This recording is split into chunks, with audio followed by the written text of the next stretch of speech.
porque extrañamos los fríos amaneceres de Murillo, a la sombra del majestuoso Nevado del Ruiz. Mil y una historias se entretejen en sus montañas y ríos, en el caminar acostumbrado y la sonrisa cordial de su gente. Queremos acompañarlos, aprender del campo sus saberes autóctonos y construir junto a ustedes nuevos lazos de conocimiento, respeto y solidaridad. Las Voces del Campo, un programa realizado por los profesores de la Institución Educativa El Bosque. Acompáñenos en su emisora Las Voces del Ruiz 94.5 FM.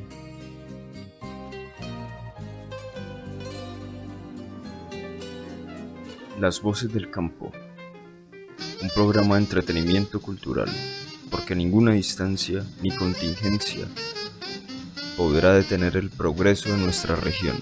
Las Voces del Campo.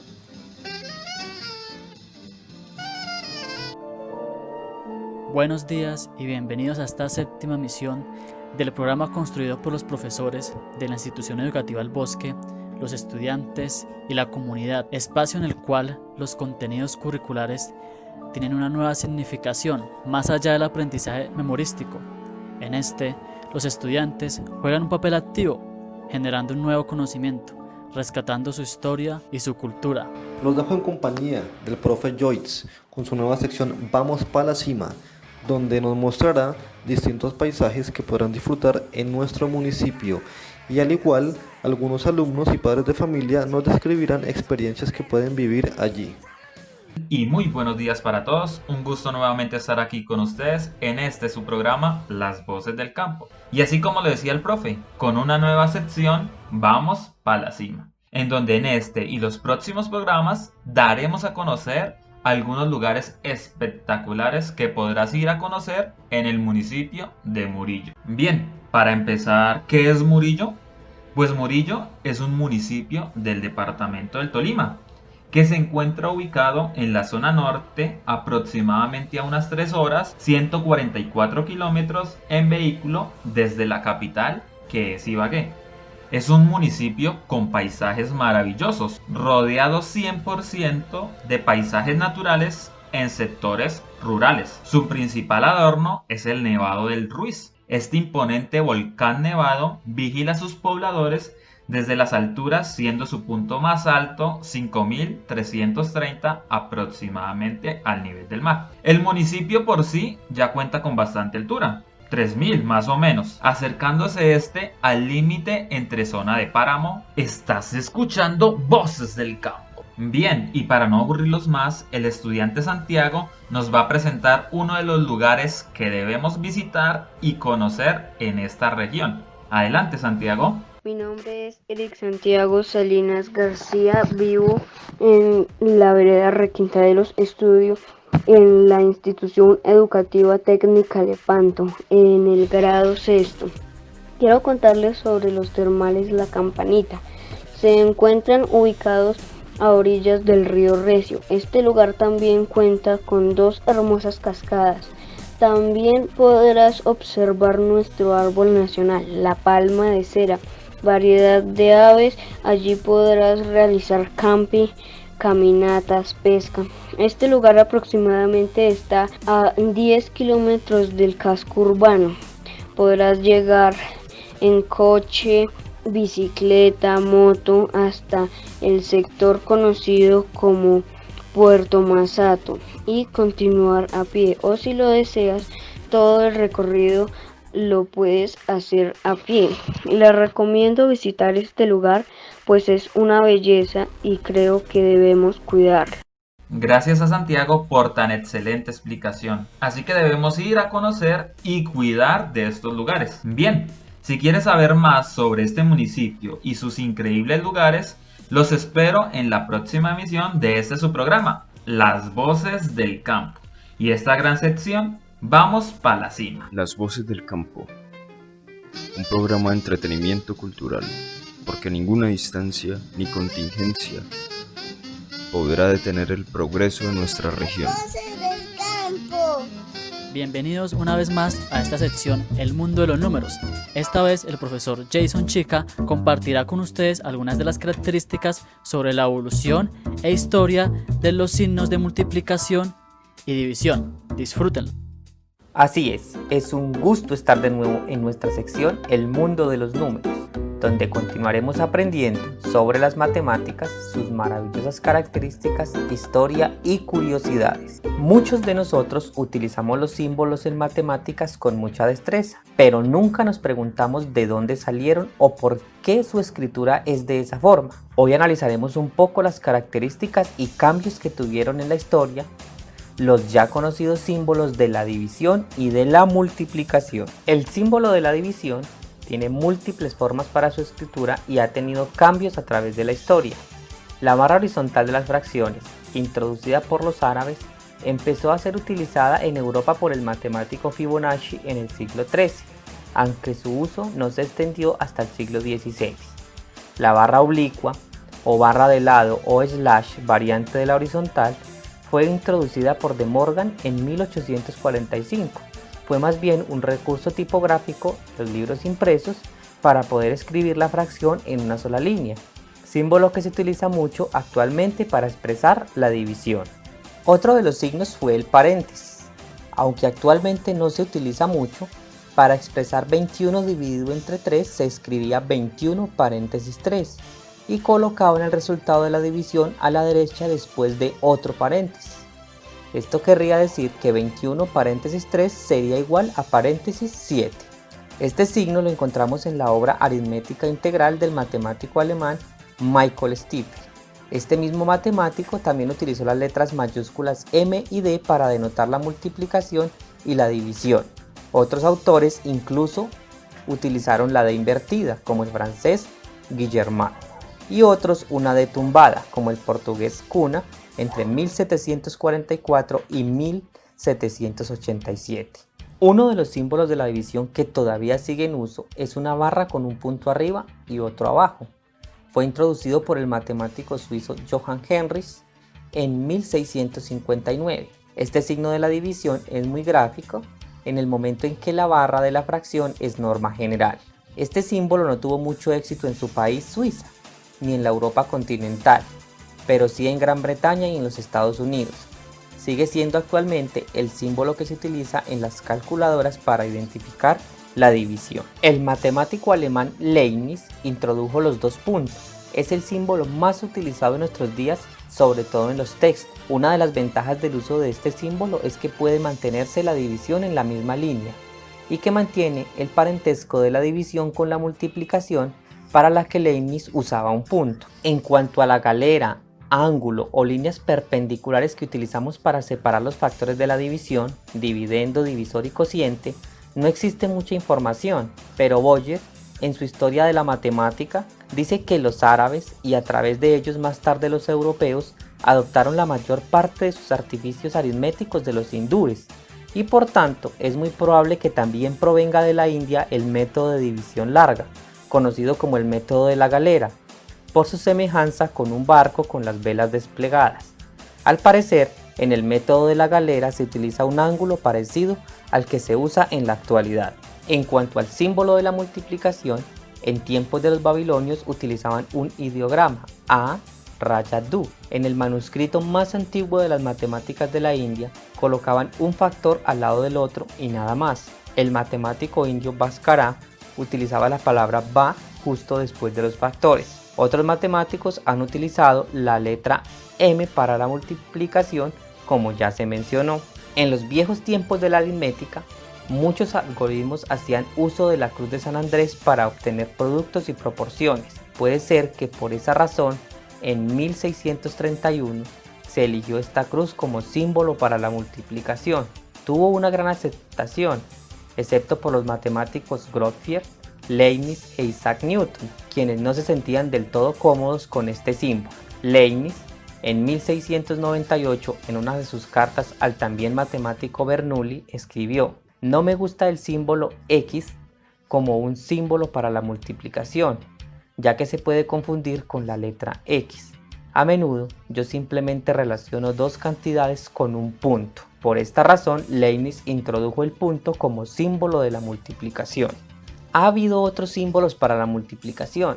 Por ejemplo, el matemático suizo Johann Rang utilizó el asterisco. Previamente, Leibniz también utilizó una C tumbada, con la parte abierta hacia abajo. También sumamos a esto que podemos utilizar para la multiplicación los paréntesis, las llaves y los corchetes. Bien amigos, esto ha sido todo por hoy. Espero haya sido de su agrado la información presentada. Recuerden que les habló Jason Chica en su sección El Mundo de los Números. Hasta la próxima. Las voces del campo. Un programa de entretenimiento cultural, porque ninguna distancia ni contingencia podrá detener el progreso de nuestra región. Las voces del campo. Buenos días. Hoy en la sección Actividad Física y Ejercicio en Casa, el profe Arias nos trae un importante tema que es actividad física y ejercicio en tiempos de cuarentena. Así que escuchémoslo, ya que a él le encanta estar en esta sección. Bienvenidos a la sesión Actividad y Ejercicio Físico con el profe Arias. Para el día de hoy traigo un tema que nos compete a todos como comunidad, el cual es la actividad física y el ejercicio en tiempos de cuarentena. Espero que todos hayan amanecido muy bien, esperando esta sesión y arrancamos. La sensación de encierro y el estrés que provoca la situación de la pandemia repercuten muchas veces en el cuerpo y eso no es beneficioso para la salud, el cual puede generar mucha ansiedad en algunas personas acostumbradas a salir o realizar diversas tareas, incluso iniciar cuadros depresivos por el cambio abrupto en su rutina diaria. Es importante que la realización de ejercicios físicos sea progresiva y de acuerdo a las limitaciones de cada persona, sobre todo en aquellas que nunca antes realizaron una, de manera a evitar lesiones, pues a veces presentamos cuadros de algún dolor o pues de depresión. La actividad, como les he hablado en las sesiones anteriores, ayuda mucho a esto, a sentirnos sanos, saludables de manera emocional y física. Ahora, como veremos a continuación, el tipo de actividades serán diferentes en función del rango de edad en el que nos encontremos. Por ejemplo, para la infancia y adolescencia,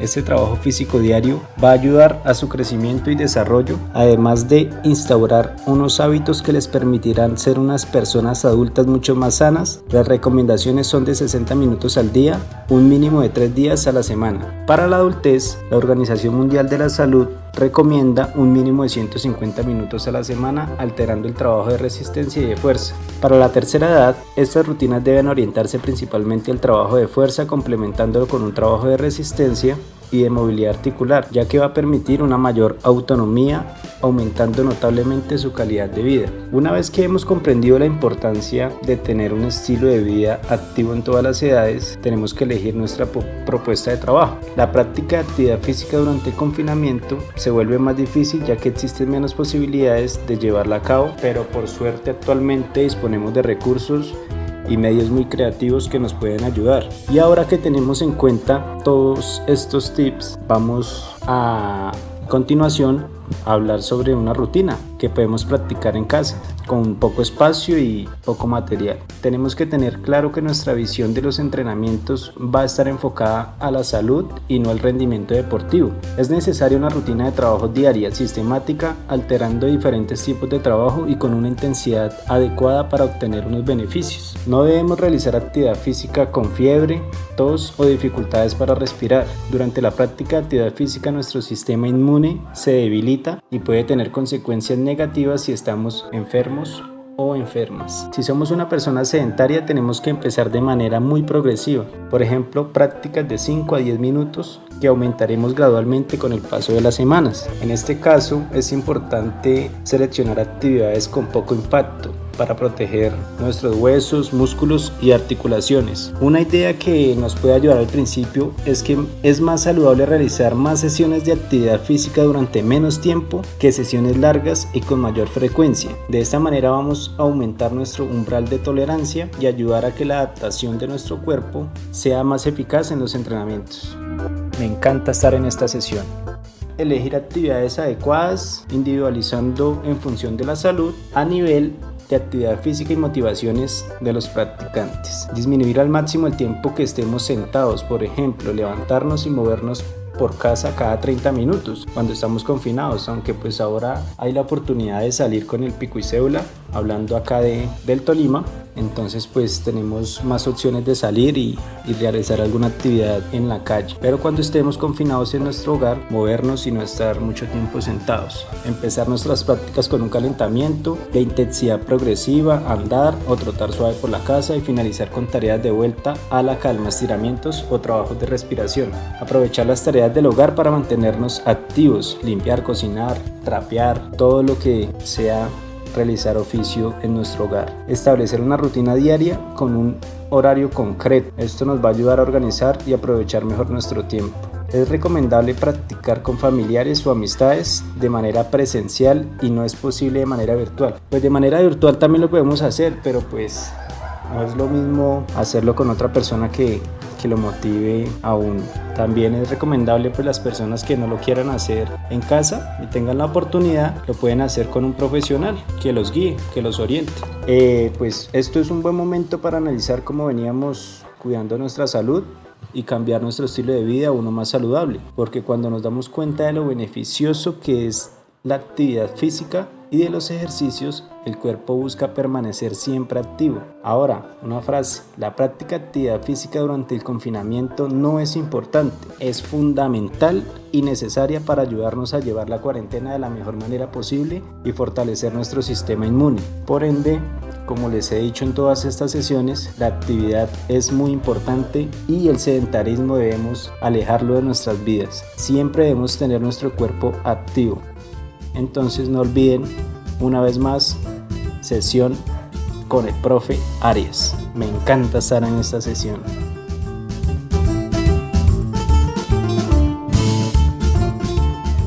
Las voces del campo. Un programa de entretenimiento cultural, porque ninguna distancia ni contingencia podrá detener el progreso de nuestra región. Las voces del campo. A continuación nos acompañará la profesora Mónica Guzmán con su sección Explorando como Niños, en la cual hablará sobre la nanotecnología. Adelante, profe Mónica. Buenos días, Radio Escuchas. Como lo dijo el profesor Cristian, hoy hablaremos de la nanotecnología. ¿Pero qué es la nanotecnología? Entonces podemos decir que es el diseño, creación, síntesis, manipulación y aplicación de materiales, aparatos y sistemas funcionales a escala nanométrica, lo que significa que están a escala de 1.000.000.000ª parte de un metro. La materia, al ser manipulada a la escala tan diminuta, se comporta de manera inesperada y adopta propiedades totalmente nuevas. Por esta razón, los científicos utilizan la nanotecnología para desarrollar materiales y sistemas novedosos y poco costosos con propiedades únicas. La nanotecnología no se define dependiendo del tipo de sistema de estudio, sino con base en la escala, es decir, la nanoescala. Esto le permite ser de carácter transversal y tener aplicaciones en todas las actividades del quehacer humano. Se ha necesitado de su desarrollo durante unos cuantos años y el trabajo de muchos laboratorios y empresas para llegar a la tecnología electrónica de la que disponemos hoy en día. Hagamos una breve línea del tiempo. Richard Feynman, quien fue Premio Nobel de Física, es considerado el padre de la nanociencia, quien en 1959 propuso elaborar productos basados en un reordenamiento de átomos y moléculas. En 1985 se encuentra en el fullereno, la tercera forma molecular más estable del carbono, formado por 60 átomos de carbono. En 1986 se inventa el microscopio de fuerza atómica AFM. En 1990 comienza la revolución de la nanotecnología, con ello la manipulación de la materia a nivel atómico y molecular. En 1997 se funda la primera compañía de nanotecnología y se diseña el primer nanorobot. En el 2004 se adelanta la investigación experimental dirigida a fabricación molecular de nanopartículas. Es por ello que el impacto de la nanotecnología en nuestra sociedad es muy grande. Escuchemos algunas aplicaciones de la nanotecnología. En el medio ambiente se han desarrollado materiales, energías y procesos no contaminantes, tratamiento de aguas residuales, desalinización de agua, descontaminación de suelos, tratamiento de residuos, reciclaje de sustancias y además nanosensores para la detección de sustancias químicas dañinas o gases tóxicos. En cuanto al sector energético, se ha buscado mejorar los sistemas de producción y almacenamiento de energía, como por ejemplo con las baterías y LED de nanotubos, para sustituir bombillas por su mayor eficiencia energética y rapidez en la que emiten luz. Los vidrios fotocrómicos, que cambian de color según la luz incidente y disminuyen la temperatura en el interior de las habitaciones. En la medicina, se han desarrollado nanotransportadores de fármacos dirigidos a sitios específicos del cuerpo que pueden ser útiles en el tratamiento del cáncer u otras enfermedades. Biosensores moleculares con la capacidad de detectar alguna sustancia de interés como glucosa o biomarcador de alguna enfermedad. Nanobots programados para reconocer y destruir células tumorales o bien reparar algún tejido como el tejido óseo a raíz de una fractura. Nanopartículas con propiedades antisépticas y desinfectantes. En la tecnología de la comunicación informática se han desarrollado sistemas de almacenamiento de datos con mayor capacidad y reduciendo su tamaño actual. La nanotecnología promete revolucionar nuestro entorno, desde hacer cosas más fáciles y cómodas hasta salvar muchas vidas. Bueno, eso fue todo por hoy, espero que les haya gustado el tema. Y antes de irme, les dejo mi dato curioso. Colombia tiene uno de los lugares más lluviosos del planeta. Está ubicado en el departamento de Chocó, más exactamente en el municipio de Lloró. Las lluvias se pasan de abundantes. Les deseo un feliz día, hasta la próxima semana.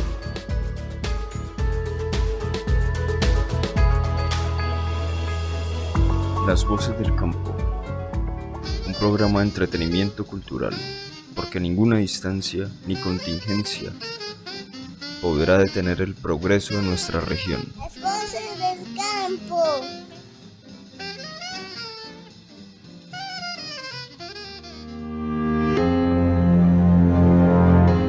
Espero que les haya encantado la sección anterior y que también les encante la sección que viene ahorita, Recordando a Clio, donde se ejercita la memoria. El día de hoy les explicaré sobre algunos factores externos que incidieron en los procesos de emancipación americanos durante finales del siglo XVIII y principios del siglo XIX. Primero que todo, uno de los antecedentes más estudiados y reconocidos por la historiografía se refiere a la invasión napoleónica a España, que trajo consigo el derrocamiento de Fernando VII de su credencial de rey de España, y se produjo una anexión de esta última al imperio que creó Napoleón como soberano absoluto de Francia y las tierras conquistadas. Se dice que en un primer momento el emperador francés pidió permiso a los españoles para pasar por su territorio, ya que el verdadero objetivo era terminar de invadir Portugal, pero al ver la oportunidad decidieron también adueñarse del territorio español, atacando y adueñándose de fortalezas clave.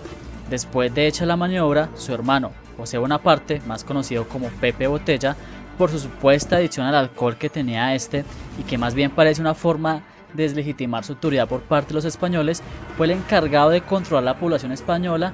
En este sentido, en el territorio español se generaron toda una red de juntas locales que tenían como objetivo el control de una zona en concreto, que entre sus ideas estaban la de afianzar el gobierno local, devolver el trono al rey Fernando VII y también la idea de que un país no podía ser dominado por una potencia extranjera. Sin pensarlo, los españoles propusieron algunas ideas que las élites criollas de los territorios americanos las recogerían para impulsar las independencias de las colonias americanas. Recordando a Clio, donde se ejercita la memoria.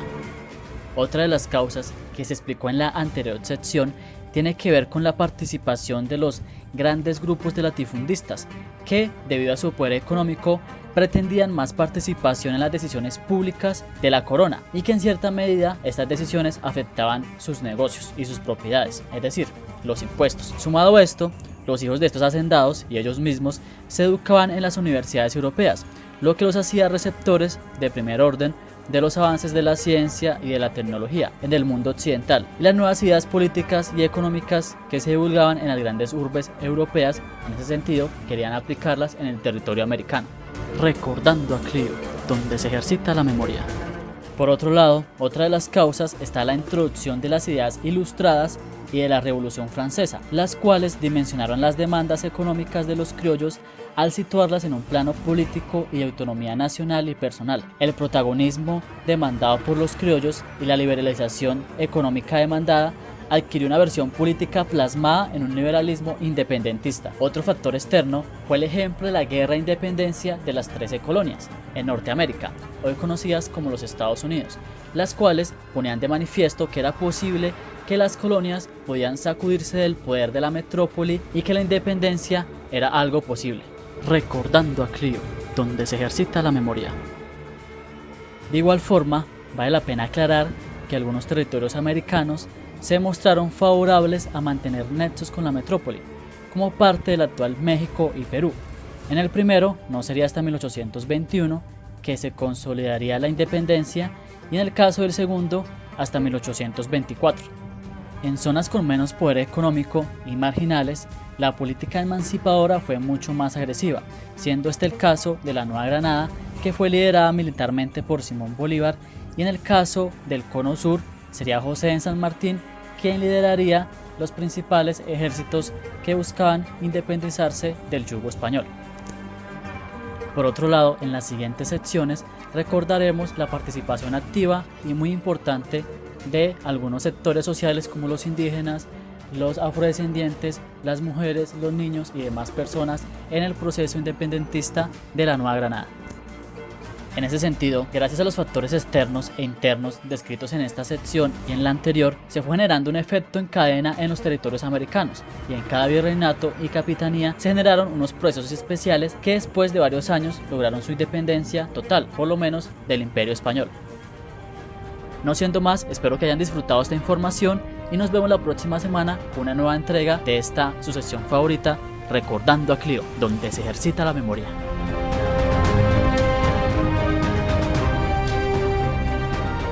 Las voces del campo, un programa de entretenimiento cultural, porque ninguna distancia ni contingencia podrá detener el progreso de nuestra región. Las voces del campo. Ahora, sigan con la sección Imágenes en Movimiento a cargo del docente Rafael Quijano sobre música y cine.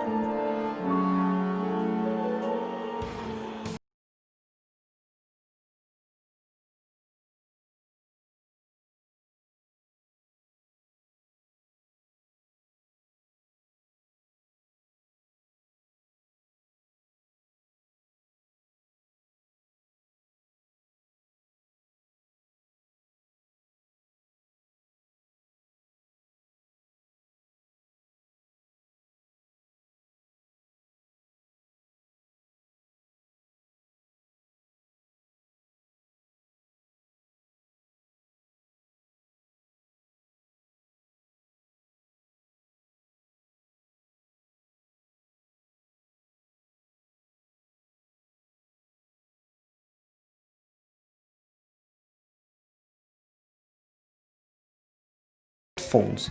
Nowadays, most of the people use headphones to listen to music or call somebody, but headphones were not created mainly to listening to music. Hoy en día, la mayoría de personas usan auriculares o audífonos para escuchar música o llamar a alguien, pero los auriculares o audífonos no fueron creados principalmente para escuchar música. In 1881, headphones had little to do with music at all. The first headphones were used by telephone operators. It was a single earpiece that rested on the user's shoulder and weighed over 10 pounds. En 1881, los auriculares tenían muy poco que ver con la música. En la década de 1880, los primeros auriculares fueron usados solamente por operadores telefónicos. Era un gran auricular que descansaba sobre el hombro y pesaba 10 libras. In 1895, thanks to the electrocove system, people could enjoy of the local opera house from the comfort of their own home. But people disliked the sound quality. En 1895, gracias al sistema Electrophone, la gente pudo disfrutar desde sus casas de un sistema local de ópera. Pero en realidad, el sonido era muy malo, la gente no disfrutó de él. In 1949, AKG produced the first pair of headphones, the K120s, offering an excellent sound. En 1949, la empresa AKG produjo su primer par de auriculares, ofreciendo un excelente sonido. In 1985, John Coase created the first stereo headphones. This kind of sound remains even today. It was created because the explosion of rock and roll, jazz, country, rhythm and blues, and other American sounds and rhythms. En el año de 1958, John Coase creó los primeros auriculares estéreo. Este sonido sigue permanente aún. Él lo hizo teniendo en cuenta la explosión que hubo en esa época del rock and roll, del jazz, del country, del rhythm and blues en Estados Unidos. In 1979, we have the most important event in headphone history, because Sony released the Walkman, so you can take your music wherever you want. En 1979 tuvo lugar el evento más importante en la historia de los auriculares, ya que Sony lanzó el Walkman y cualquier persona podía llevar la música a donde quisiera. In 2001, the iPod changed up the whole music universe. It became common to see people with a white cord running from their pocket to the ears multiple times a day using in-earphones. En el 2001, el iPod cambió el universo musical. Se hizo común ver a las personas con un cable blanco corriendo desde el bolsillo hasta sus orejas, varias veces al día, en cualquier momento, en cualquier situación, usando audífonos ya más pequeños que se podían introducir en su oído. Well, headphones can prevent other people from hearing the sound, either for privacy or to avoid disturbing others. But using headphones at a sufficiently high volume may cause temporary or permanent hearing impairment or deafness. Los audífonos pueden evitar que otras personas escuchen el sonido, ya sea por privacidad o para evitar molestar a otros, pero el uso de audífonos o auriculares a un nivel de volumen muy alto puede causar sordera temporal o incluso permanente. It's time to talk about movies. For today, we are going to answer what were early films like. Es hora de hablar de cine. Hoy responderemos a la pregunta ¿cómo fueron o cómo eran las primeras películas? Y también hablaremos acerca de el auge de la industria cinematográfica en sus primeros años. What were early films like? At first, films were very short, sometimes only a few minutes or less.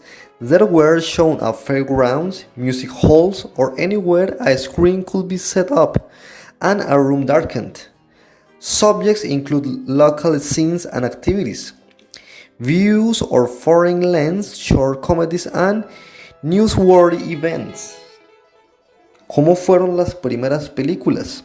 Al principio, las películas eran muy cortas, a veces unos minutos o menos. Se exhibían en recintos feriales, salas de música o en cualquier lugar donde se pudiera instalar una pantalla y oscurecer un cuarto. Los temas de las películas incluían escenas y actividades locales, vistas o visitas de tierras extranjeras, comedias cortas, incluso eventos de interés periodístico. The films were accompanied by lectures, music, and a lot of audience participation. They didn't have any dialogue, and actors exaggerated their gestures. Las películas fueron acompañadas de conferencias, música y también la participación del público. No tenían ningún diálogo, así que los actores exageraban sus gestos. The rise of the film industry. By 1914, several nation film industries were established. At this time, Europe, Russia, and Scandinavia were the dominant industries. America and Hollywood was much less important. Films became longer and storytelling or narrative became the dominant form. El auge de la industria cinematográfica.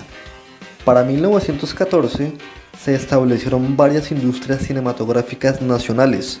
En este momento, Europa, Rusia y Escandinavia eran las industrias dominantes. Hollywood y América eran mucho menos importantes. Las películas se hicieron más largas y la narración o narrativa se convirtió en la forma dominante. As more people paid to see movies, the industry which grew around them was prepared to invest more money in their productions, distribution, and exhibition. So, large studios were established and dedicated cinemas built. The First World War greatly affected the film industry in Europe, and the American industry grew in relative importance. La Primera Guerra Mundial afectó mucho a la industria cinematográfica en Europa. De esta forma, la industria estadounidense tuvo oportunidad para crecer.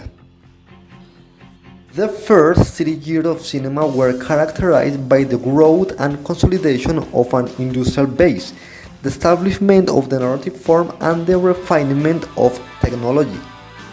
Los primeros 30 años de cine se caracterizaron por el crecimiento y la consolidación de una base industrial, el establecimiento de la forma narrativa y el refinamiento de la tecnología. Qué interesante es la historia del cine y cómo ha influido en la cultura a nivel mundial. En nuestro próximo programa hablaremos acerca de cómo inició el cine del terror.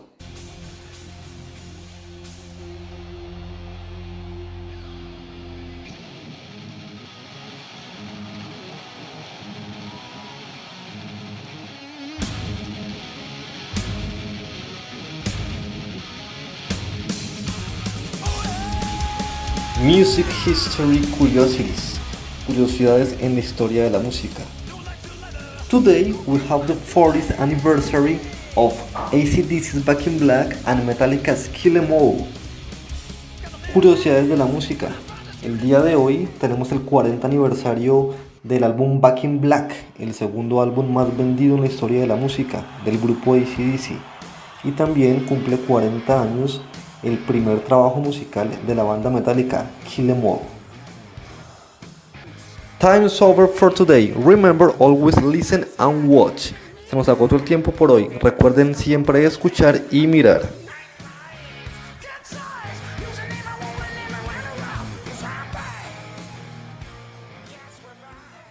Las voces del campo. Un programa de entretenimiento cultural, porque ninguna distancia ni contingencia podrá detener el progreso de nuestra región. Las voces del campo. Bueno, y continuamos con el profesor Cristian López, quien el día de hoy, en compañía de algunas estudiantes de la institución educativa El Bosque, nos hablarán del cronista colombiano Luis Tejada, en su sección Contando Realidades.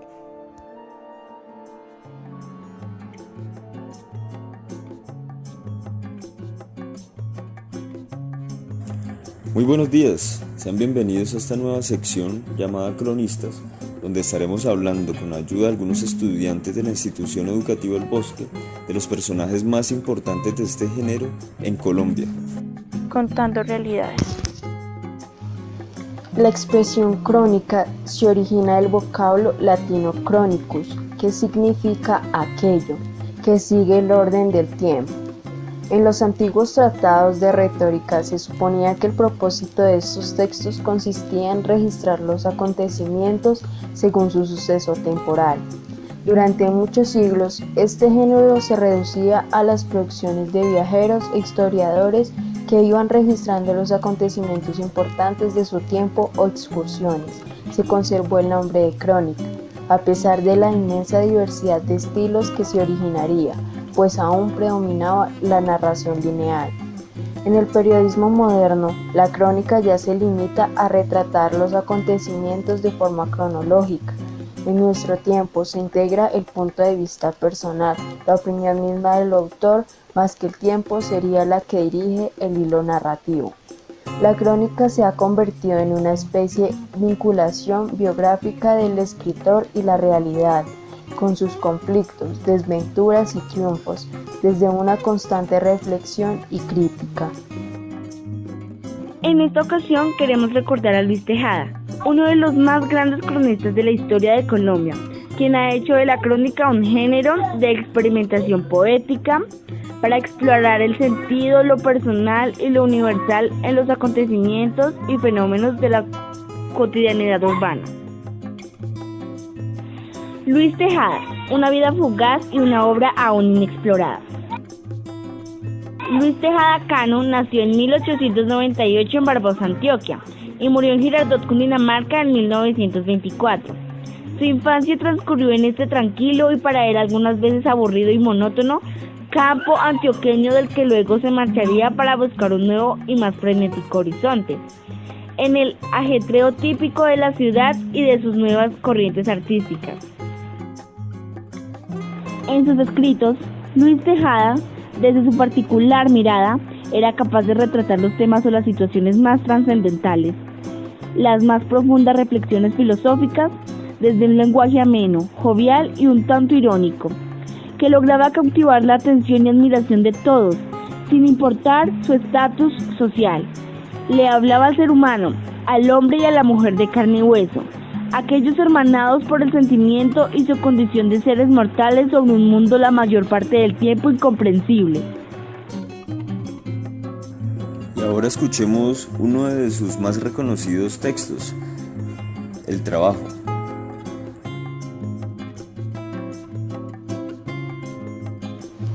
El trabajo. En todas las mitologías, el trabajo es considerado como una maldición del cielo.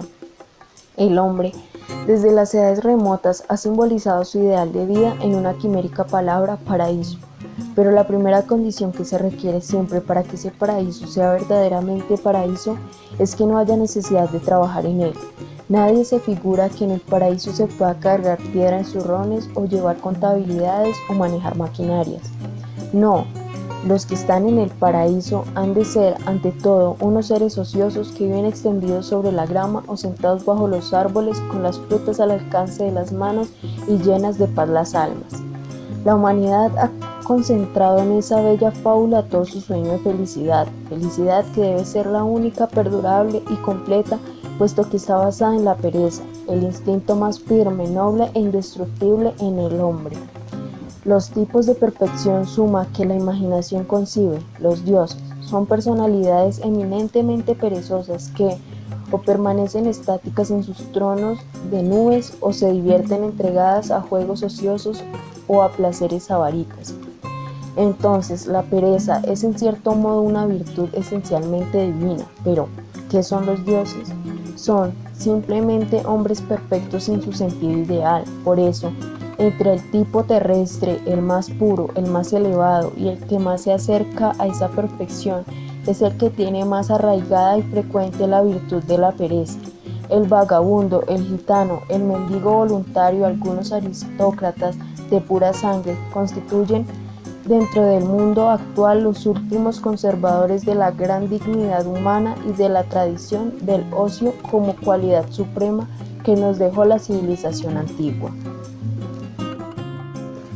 Yo sé que trabajar es necesario, según el orden de cosas que se ha creado y que se hace desgraciadamente cada vez más indestructible. Pero eso no quiere decir que trabajar no sea una mala costumbre, una de las peores costumbres que pueden adquirirse. Ante todo, trabajar no es bello ni digno, ni siquiera conveniente. Al mismo tiempo que hasta en una aceptación mística significa humillación y relajamiento del orgullo viril, el trabajo constituye el gran elemento degenerador de las razas. De las fábricas, de las oficinas, de las minas, de los laboratorios, de los bufetes, salen las legiones de neurasténicos, de miopes, de tuberculosos, de mancos, de locos, de raquíticos, de melancólicos, de históricos, de tantas categorías de enfermos que llenan las ciudades modernas.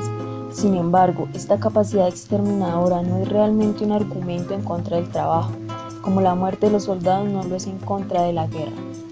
La diferencia esencial que hay entre el trabajo y la guerra es que el trabajo es una actividad oscura y forzosa, algo en que hay que encorvarse y sufrir para alcanzar al fin objetos innobles y mezquinos, alimentarse, vestirse, acaparar oro. La guerra, en cambio, puede hacerse o no hacerse y esa libertad de elegir deja a salvo la dignidad humana.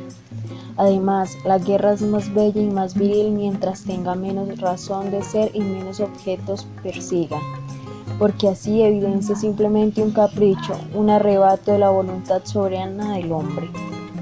Yo confío en que el porvenir que se anuncia traerá para los trabajadores una disminución gradual de trabajo y un aumento proporcionado de paz y de divina ociosidad. Hasta ahora se ha trabajado mucho en un afán insensato de acumular millones, pero de una forma todavía vaga. Está llegando a las gentes el convencimiento de que tener demasiados millones es una circunstancia no solo inútil, sino evidentemente peligrosa. Hay que esperar en que al fin llegará al mundo una saludable cordura. Todos nos convenceremos de que lo más espiritual, lo más hermoso y noble será luchar apenas lo estrictamente necesario para llevar una existencia modesta y sobria. Entonces nos aficionaremos un poco al delicado placer de no hacer nada y nos convenceremos de que en realidad no se debe perder el tiempo trabajando tanto. Nota escrita en los años 20 en El Espectador por Luis Tejada. Lo anterior es una muy lúcida crítica a la estructuración de las ciudades modernas y en general al sentido del progreso que las fundamenta. Un suspiro invisible en el ambiente ruidoso de la Bogotá de los años 20, entre los cafés, las vías nuevas en construcción y el humo. Las dos columnas más recordadas en su carrera son las del Espectador, iniciadas en su regreso a Medellín en 1920, una con el nombre de Gotas de Tinta y otra Mesa de Redacción.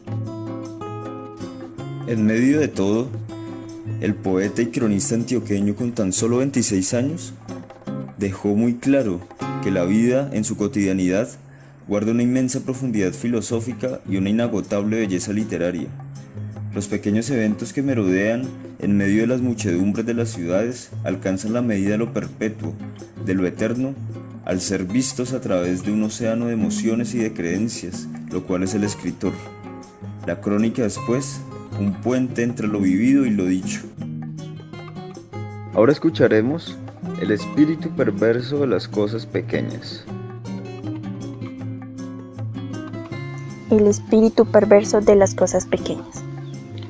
Eduardo Castillo me hacía notar el otro día cómo todas esas cosas pequeñas que nos rodean o que viven siempre con nosotros, asimiladas a objetos de uso personal, poseen una leve alma perversa, una minúscula alma hostil, juguetona y maliciosa, que se complace en atormentarnos, en probar continuamente el temple de nuestra paciencia y la cantidad de resignación santa que Dios ya ha logrado poner en nuestros corazones.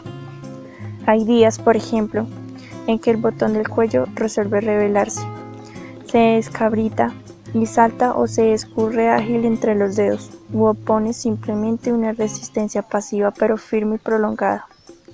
Cuando al fin, jadeantes, logramos acomodarlo en su sitio, entonces él nos pellizca la piel con maligna, con aguda ferocidad, como pudiera hacer una mujer furiosa.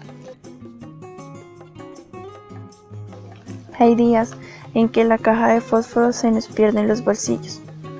En vano registramos con minuciosidad, por todas partes, hundiéndonos los dedos hasta en esos secretos rincones llenos de hilazas y de harinas que hay siempre en los trajes viejos, a donde van a refugiarse a menudo los lápices y las monedas.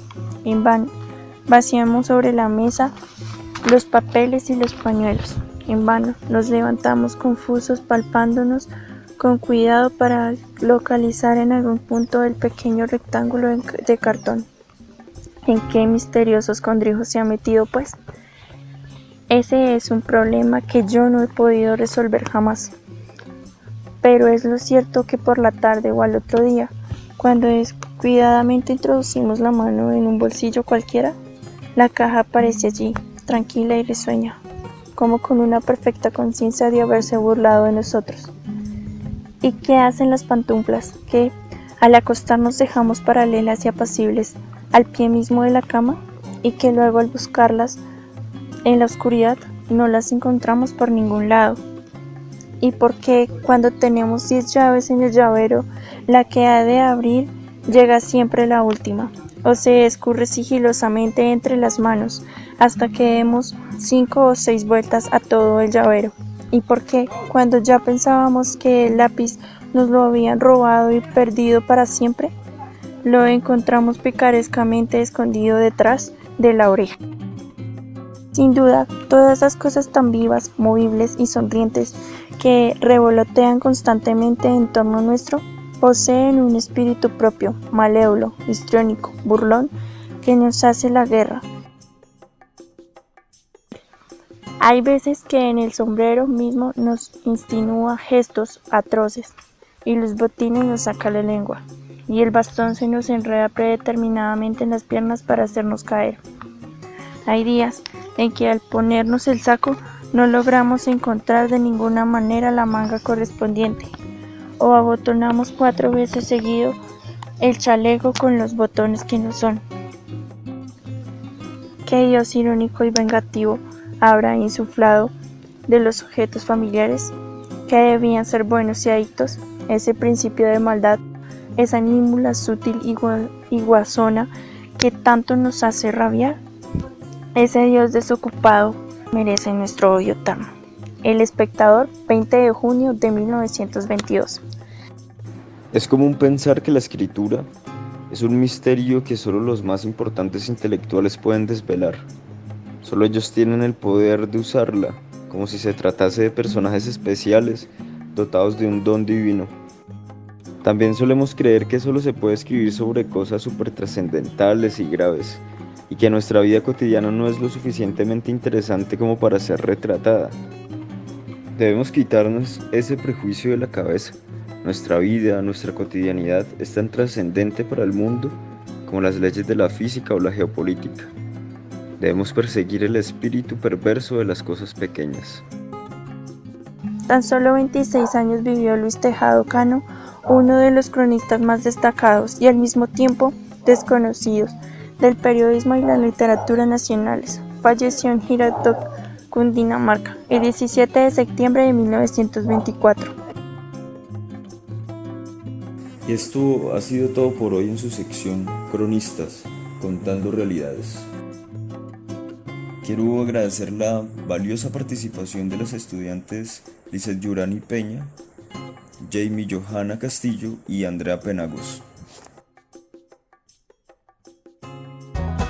Ha llegado la hora de escuchar nuevamente la emocionante historia del ángel que baila con el diablo. Damos la bienvenida a la profesora Yulady Soto para que continúe relatando las vivencias de Anaciel y Noré. Bienvenidos, soy Yulady Soto, quien les está contando la bella historia del ángel que baila con el diablo de Sofía Reynoso, que trata del ángel Anaciel y el diablo Noré, quienes los unía el gusto por el baile y la música que se escuchaba en el mundo de los humanos. Estos dos personajes terminaron en un romance. En el capítulo anterior, aquel diablo convenció a Anaciel de utilizar la magia para poder ir a bailar en el bar con los humanos, pero esto iba en contra de las reglas de los ángeles, por lo cual fue una dura decisión para aquel ángel, además del inicio de aquel amor prohibido. Les recuerdo que hoy empezamos la tercera parte de esta historia. Si todavía no has escuchado las otras, puedes ingresar en la página de YouTube y buscar Voces del Campo. Era su amor secreto. Nadie podía saber de su amor. Sus encuentros en el mundo humano eran puro romance y pasión.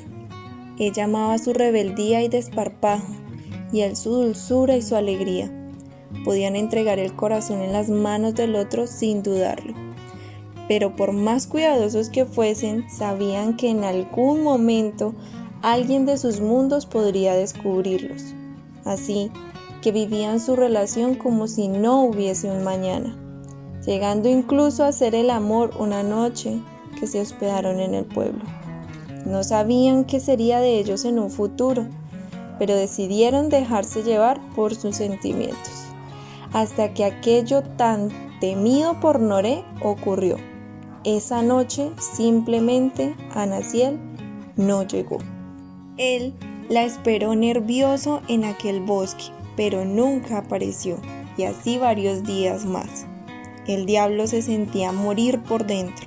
Necesitaba saber qué había ocurrido con su amada, pero no quería iniciar un conflicto con los ángeles. Necesitaba pensar claramente las cosas, hasta que finalmente ella un día regresó a él. Allí le contó que sus superiores la habían descubierto, pero que creían que mantenía una relación con un humano. Como castigo por ello, la encerraron por unos días para que reflexionase, pero en cuanto pudo nuevamente escapó. Noré sabía que los ángeles eran muy rigurosos con quienes rompían las normas y que los próximos castigos solo serían peores. A él nada le ocurriría, pues en su mundo era un príncipe y se hacía su voluntad, pero la peor parte la llevaría a ella, y no podría hacer nada para salvarla, pues su límite era entrar en guerra con ellos. Aquella situación despertaba toda la furia del diablo, pero Anaciel, con su dulzura, lograba aplacarlo diciendo que podía soportarlo. Esa noche, ella le pidió que no pensase en nada más que amarla, y Noré respetó cada uno de sus deseos. Cuando llegó el momento de despedirse: «No te vayas, quédate aquí conmigo. Si regresas ahora a tu mundo, temo no volver a verte», le pidió él. «Te prometo que pase lo que pase, regresaré. Por favor, espérame aquí mañana», respondió ella mientras acariciaba su mejilla y se marchó. El día siguiente fue eterno para el diablo. La incertidumbre oprimía su pecho, evitando que pudiese pensar en otra cosa, hasta que la oscuridad nuevamente cayó en la tierra de los humanos. El tiempo pasaba y ella no llegaba. Noré comenzaba a ponerse nervioso. No podía imaginar qué le había ocurrido, hasta que en un momento de la nada Anaciel apareció. Angustiada, se abrazó con fuerza a él. Esto llamó a su atención. «Anaciel, ¿qué ocurre? ¿Sucedió algo?», preguntó. «Noré». De la oscuridad emergió un segundo ángel que venía persiguiéndola.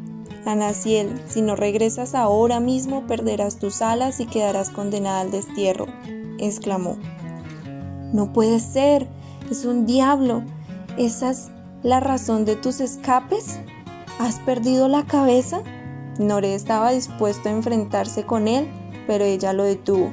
«No lo hagas, Noré, no te involucres, podrías ocasionar una guerra». «¿Acaso el diablo te hechizó?», continuó aquel ángel. «Él no tiene nada que ver. Es mi decisión venir aquí y estar a su lado», se defendió. «Una cosa es que espíes a los humanos para observar sus costumbres, y otra es que vengas a estas tierras para reunirte con un demonio. Es una deshonra.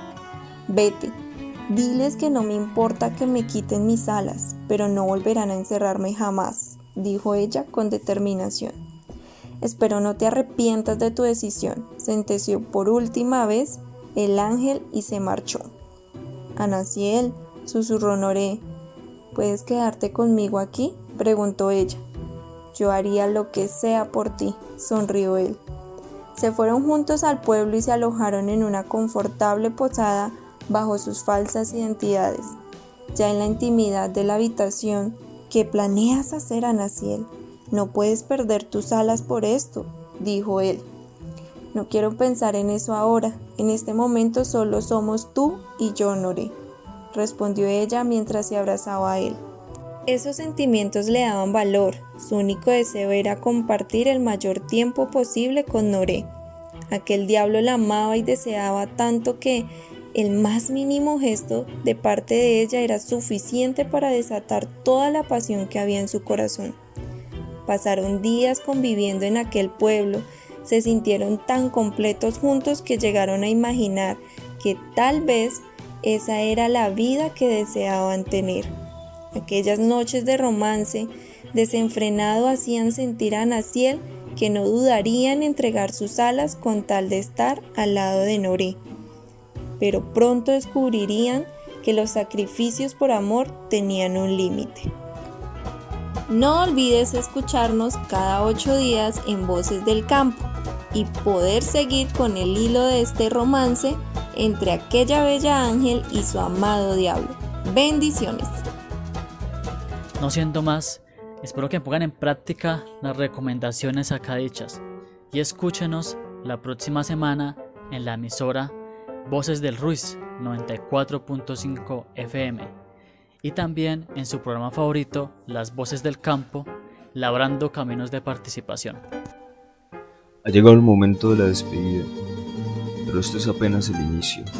Cada 8 días estaremos acá presentes con nuevo contenido de entretenimiento cultural.